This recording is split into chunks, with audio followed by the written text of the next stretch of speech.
రాజన్న సిరిసిల్ల జిల్లా ఎల్లారెడ్డిపేట మండల కేంద్రంలో సన్నపు వడ్లకు 500 రూపాయల బోనస్ చెల్లించాలని కాంగ్రెస్ చెప్పిన మాట తప్పిందని బీజేపీ మండల శాఖ ఆధ్వర్యంలో పెద్ద ఎత్తున ధర్నా రాస్తారోకో నిర్వహించడం జరిగింది.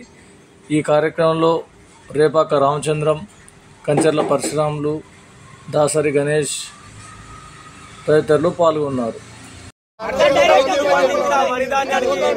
కేంద్ర ప్రభుత్వం ఇచ్చే మద్దతుతో పాటు అదనంగా 500 రూపాయలు బోనస్ ఇస్తామని మాయమాటలు చెప్పిన ఈ కాంగ్రెస్ పార్టీ ఈ నాయకులు మరి ఇప్పటి వరకు రైతుల ఖాతాలలో 3 ఏళ్ళు జరిగినా కానీ ఇప్పటి వరకు రైతుల ఖాతాలో 1 రూపాయి కూడా వేయలేదు.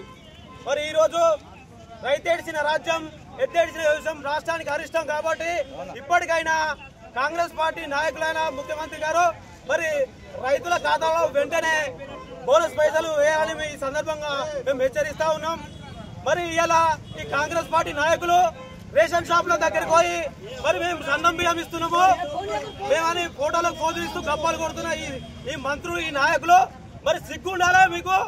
ఇలా మరి సన్నం బియ్యం ఇస్తున్నా మంచిదే, మరి ఆ సన్నం బియ్యం పండించిన రైతులకు మీరు ఎందుకు బోనస్ ఎత్తలేరని ఈ సందర్భంగా మేము హెచ్చరిస్తా ఉన్నాం.